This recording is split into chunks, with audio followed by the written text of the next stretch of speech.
Las 8 de la mañana con 14 minutos. Nosotros hemos tratado aquí el tema de los judiciales, que recién lo hablábamos, varias veces. Sí. Varias veces incluso hemos hablado con los representantes gremiales, mientras estaban llevando adelante las paritarias. Sí, sí.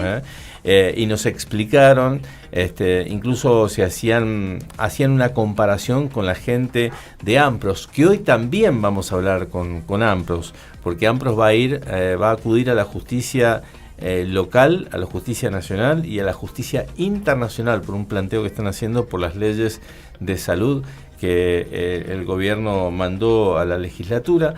Y el titular de los judiciales en su momento nos decía que, bueno, un poco lo mismo que nos decía la gente de AMPROS, que en la mesa no se podían discutir temas, que no se podía hablar.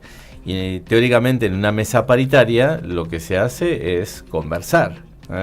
No solamente el tema salarial, los incrementos que se tienen que dar, sino también tienen que hablarse de otras cosas, la composición del salario, las distintas variables que hay, la incorporación de contratados a planta permanente, porque hay gente que se va jubilando, etcétera, etcétera. Así es que, bueno, hay de todo un poco allí.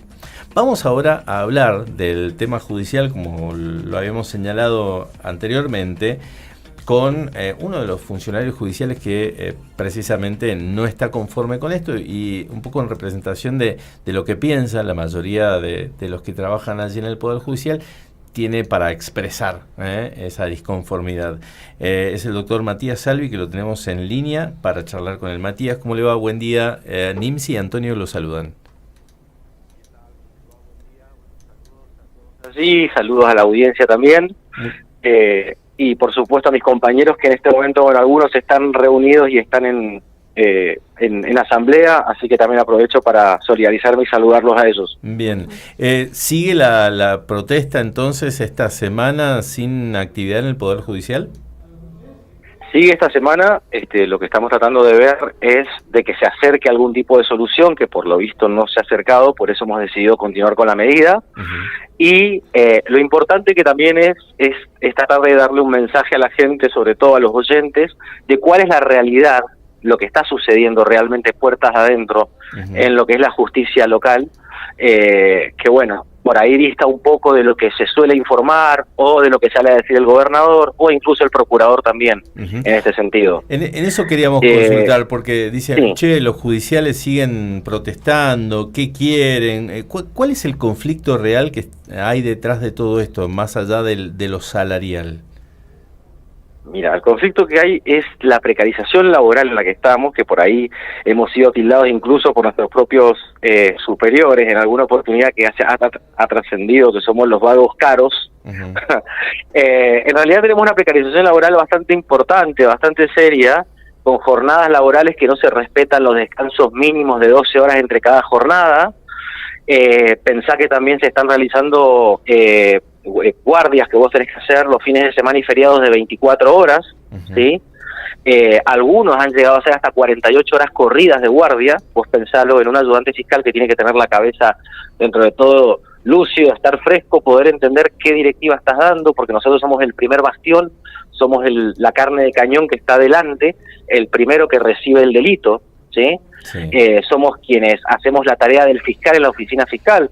De hecho, el Código Procesal Penal nos avala para eso, y delegan en nosotros todo ese tipo de funciones, ¿no? Lo que es recibir víctimas, recibir a la persona prendida, resolver la situación, solicitar allanamientos, ordenar detenciones que después pasan por la firma del fiscal. Es bastante delicada la tarea y es bastante compleja, ¿sí?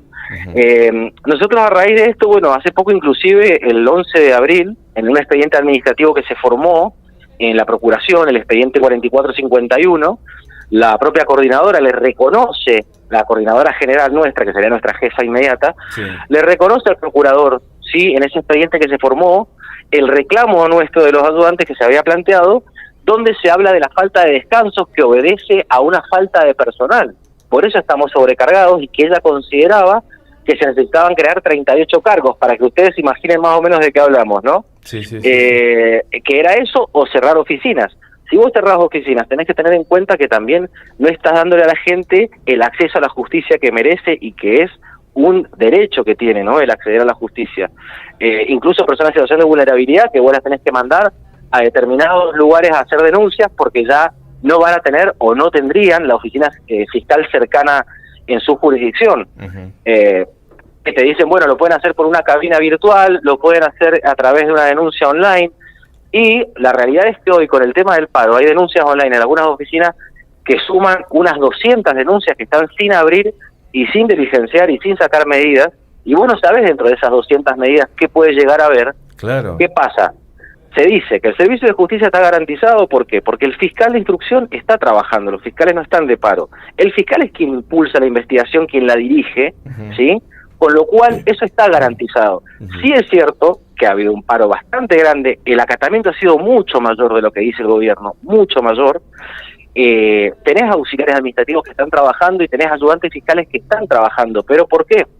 Porque se dan dos factores. Vos tenés muchos ayudantes fiscales ahora que son interinos, que están nombrados interinamente hasta que aprueben el concurso. Claro. Obviamente esos ayudantes no pueden hacer paro, no pueden adherir a la medida, claro, si bien la acompañan desde otro lugar, pero están bajo esa presión de no poder hacerlo, que hoy los tenés recargados porque han agrupado en 2 oficinas fiscales. Para que ustedes se den una idea, en el Gran Mendoza solamente, lo que se conoce como la primera circunscripción judicial, vos tenés 20 oficinas fiscales, ¿sí?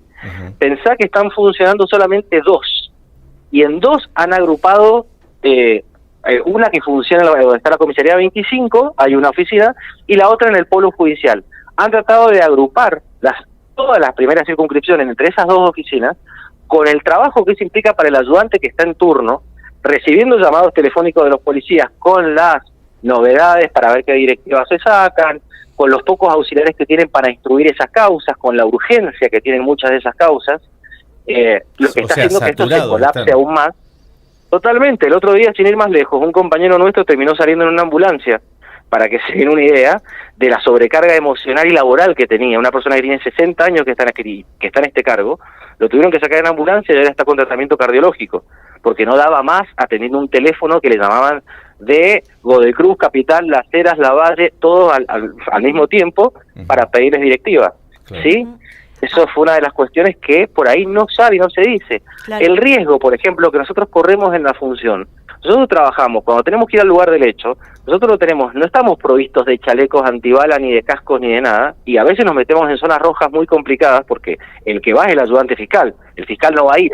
Vamos nosotros, y nosotros no tenemos ninguna medida de protección. Siempre se pasa la pelota a Procuración, con que eso lo tiene que arreglar el Ministerio de Seguridad, el Ministerio de Seguridad se lo pasa a la Procuración, y así estamos en el medio. Hemos logrado, después de 20 años, para que ustedes escuchen, que se nos reconozca la tarea de riesgo, que son 35.000 pesos, eso es lo que vale nuestro riesgo, ponerme en vida, o sea, poner nuestra vida en riesgo vale 35.000 pesos. Ahora, eso Matías, es lo que se nos ha... Sí, Matías, ahora, esta situación de ustedes no es reciente, viene ya desde hace mucho tiempo.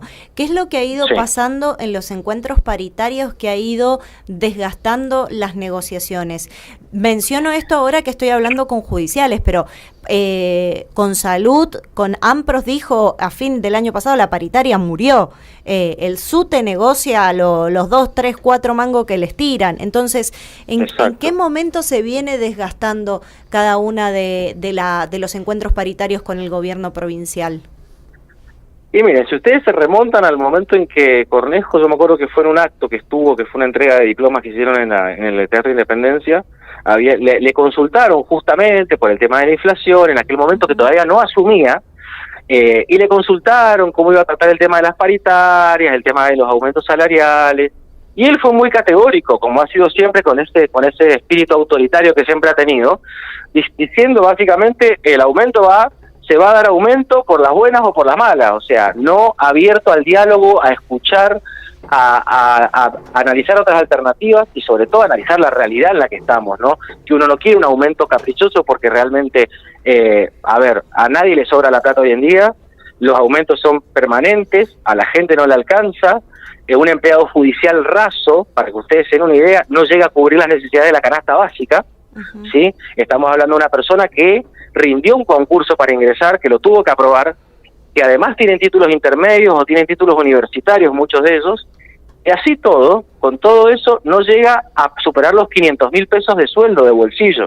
Claro. Para que ustedes vean lo que gana un judicial. Claro, eso me llama mucho la atención porque digo, qué sé yo, nosotros en época de secundaria, lo primero que querías hacer era hacer el curso para ingresar al Poder Judicial. Y hasta hace hasta hace unos años era el trabajo como más, no voy a decir más simple, pero de más rápido ingreso dentro de la parte estatal, porque te preparabas, rendías un concurso, ingresabas y podías comenzar a trabajar y ya tenías los beneficios que quizás en otras áreas del Estado se demoren muchos años. ¿Cómo ha ido decayendo esto justamente qué será, en la última década el salario de ustedes o ya viene desde más atrás? Lo que pasa es que el salario nuestro quedó muy desactualizado. Recordemos también que hubo todo el tema que fue el desenganche, el famoso desenganche que se hizo de los judiciales y de nosotros con respecto a los sueldos que eran de nación. Por eso era tan bien pago el judicial antes, y trabajar en el Poder Judicial era algo que todos soñaban hacer. Ahora todo el mundo hay renuncias masivas de empleados que se van a trabajar al comercio porque ganan mucho mejor, por ejemplo, cosa que era increíble antes de hacerlo, pero quedaron muy retrasados respecto de eso, de ese desenganche que se produjo, respecto de que no se arreglaron bien los sueldos. Nosotros, por ejemplo, como funcionarios, en un momento, estamos hablando de la época de gloria del ayudante fiscal, estábamos ganando un promedio de un 80% de lo que gana un fiscal. Hoy ganamos un 25% de lo que gana un fiscal, haciendo exactamente las mismas funciones, ¿sí? Y le resultamos mucho más redituables en ese sentido. Vuelvo al tema porque seguramente hay mucha gente que nos está escuchando y está enterándose precisamente de la realidad de los empleados judiciales, pero también ¿qué pasa o qué está pasando? Porque mencionabas que había 2 fiscalías. ¿Qué pasan con las pericias judiciales, los accidentes laborales, todo eso? ¿Quién lo atiende? Porque hay cosas que son urgentes y no, con esta situación no creo que se resuelvan en forma urgente. Y mira, así mismo como vos tenés, por ejemplo, que ahora quedaron los fiscales dirigiendo la investigación, vos tenés personal que ha quedado, obviamente, mucho más reducido, porque esto se ha visto resentido, que ha quedado prestando servicios, trabajando, y las medidas que se vayan haciendo se van agendando, se van dando turnos. Obviamente las causas urgentes o de mayor gravedad se les da atención. No es que no, porque eso también es lo que hay que decirle a la gente, no es que la gente no se va a hacer nada si ocurre un hecho grave, por ejemplo. Lo que sí, bueno, es que se ha visto más resentido solamente por esa situación en la que estamos de medida de fuerza nosotros hasta que se solucione. Por otra parte, el gobierno sale a decir que se nos ofreció un 106% de aumento y que no logra entender cómo no lo quisimos aceptar. A ver, ninguna persona en su sano juicio va a rechazar un 106% de aumento. Si fuera un 106% de aumento real, que vos me digas te va a quedar en el bolsillo. Claro. Acá estamos hablando de todos ítems y de todos aumentos que van sobre el básico. El básico de un ayudante fiscal son 300.000 pesos, para que la gente lo entienda. Sobre ese básico se ajustan los aumentos, no sobre el sueldo total que a vos te queda después de bolsillo, ¿sí? Eso es importante también que lo digan, porque si no uno dice, no, los judiciales y los funcionarios que son unos vagos y que ganan 3 millones, no. O sea, nosotros no ganamos esa suma y estamos desgastados porque no tenemos los descansos necesarios, porque no ganamos acorde a las funciones que tenemos, porque no se da esto de la igual remuneración por igual tarea, ¿sí? Entonces, son varias las cuestiones que nos llevaron a tal punto que tuvimos que elevar un reclamo al Senado. Ingresó un expediente en el Senado, eso para que también tengan conocimiento, es el expediente 80-143, que nos recibieron, el senador Cuatrini fue quien nos recibió, cuando les acercamos la problemática de lo que estaba pasando, para hacerlo salir de la esfera judicial y que alguien nos diera un lugar y tuviéramos voz y voto para poder opinar sobre esto. La verdad que ellos se agarraban la cabeza porque no podían creer un montón de cosas que le comentábamos nosotros en nuestra función. O sea que esto ya también está en conocimiento de la legislatura y se dio el aumento por decreto. Ahora, ¿qué analizan? ¿Tienen reuniones ahora para ver cómo sigue la situación? ¿Qué van a decidir o qué han decidido? Exactamente, nosotros vamos a seguir con las medidas de fuerza, vamos a seguir con el reclamo y nosotros, como hemos dicho, porque aparte es algo histórico que ha pasado, que en 20 años jamás un ayudante fiscal había hecho paro, nunca, y es la primera vez que lo hacemos y nos ha encontrado a todos muy unidos, estamos todos unidos. Es como decimos siempre, esto es por dignidad, no es por una cuestión personal contra el procurador, ni contra la coordinadora, ni contra Cornejo, es por una cuestión de dignidad que estamos en esto y que no podemos permitir que se nos sigan avasallando y coaccionando en un montón de aspectos, ¿no? Uh-huh. O decir, no, tienen que volver porque tienen que volver, o esto se hace porque se hace así. No, uh-huh. A ver, entiendan la realidad. Personas que pagan un alquiler, que llevan a sus chicos al colegio. Bueno, la realidad es que ustedes saben que todo el mundo está viviendo hoy en día, aumentos que no paran. Entonces vos decís, y cuando te pones a pensar sobre todo en eso, en ser solidarios, como nos pasa con los secretarios, también que están en la misma situación que nosotros, los secretarios de los fiscales, están exactamente en la misma situación nuestra, sobrecargadísimos de trabajo, ayudantes fiscales de audiencia, que yo no sé si ustedes saben de qué se trata, uh-huh. Pero son ayudantes fiscales que están en el polo judicial realizándole las audiencias a los fiscales, y son personas que trabajan a veces hasta 12 horas corridas, porque les fijan distintos horarios de audiencia, y no tienen, no tienen descanso porque se tienen que llevar expedientes a la casa para preparar para el otro día la siguiente audiencia. Ha sido todo como muy improvisado, como se ha hecho siempre, ¿sí? Claro, claro. Lo único que me queda claro hasta ahora es que los fiscales tienen todo servido y la justicia viene lenta. Cada vez avanza un poquito más lenta. Con sueldo. Un poquito más lenta, con sueldo sí, obviamente nosotros no estamos ni cerca de los sueldos de los magistrados, pero obviamente tenemos el apoyo de varios fiscales que dicen sabemos, porque ellos han ido a las oficinas fiscales, uh-huh. Algunas oficinas que se caen a pedazos porque ni siquiera pasan una inspección. Si ustedes van a alguna oficina, los invito a que vayan, por decirle, a la oficina fiscal número 10 o a la 5, que vayan y la recorran para que vean cómo trabaja la gente en esos lugares, que están al borde del derrumbe, y en estas condiciones trabaja, y los fiscales mismos nos dicen que nos dan el apoyo en lo que estamos haciendo, que entienden que es un reclamo justo, uh-huh. ¿Sí? Pero que bueno, lógicamente es hasta donde pueden llegar, claro. Es hasta donde se puede llegar, y ellos tienen que seguir sacando la tarea adelante porque quedan ellos de turno, ¿sí? Uh-huh. Y bueno, también como les digo, está el factor miedo, que hay muchos ayudantes que no hacen paro por el miedo al descuento, porque va a venir un descuento, lo sabemos. Está el miedo al descuento, está el miedo a que te congelen la carrera, el miedo a entrar en una lista negra, y muchos de ellos por este temor no deciden hacer paro, no porque no apoyen la medida, uh-huh. ¿Sí? Y otros porque no tienen los requisitos necesarios para estar confirmados en el cargo, no pueden hacerlo, claro, ¿sí? Claro. Y entonces es como los ves ahora totalmente sobrecargados a esos chicos. Uh-huh. Bien. Entonces hay como mucho de tela para cortar en esto. Obvio. Matías, te agradecemos muchísimo el contacto, toda la explicación y bueno, para que se pueda entender un poco mejor todo este tema. Ojalá se puedan sentar tranquilamente en una mesa a debatir todo esto y a encontrarle una salida entre todos. Te agradecemos mucho el contacto, muy amable. Gracias a ustedes, muy amables. Un abrazo grande. Adiós. Gracias, abrazo. Bueno.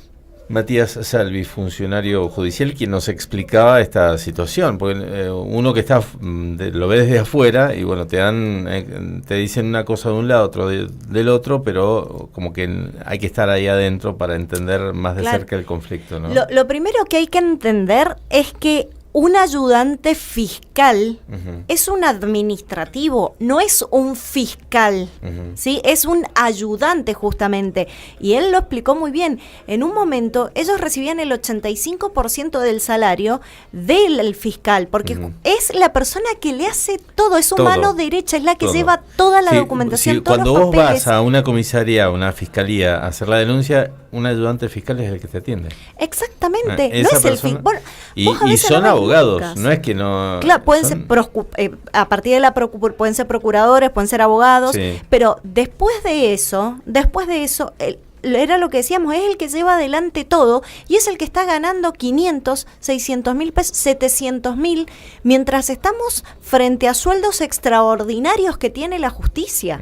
Entonces, no es lo mismo. Tienen un básico de 300 mil pesos y sobre eso le aplican los incrementos que le están señalando. Y no es lo mismo el fiscal, y no es lo mismo el magistrado, y no es lo mismo, o sea... Por favor, a ver, no podemos exigirle cosas a la justicia cuando nosotros no sabemos cómo funciona la justicia. Claro. Básicamente. Exacto. Bien, nos vamos a la tanda.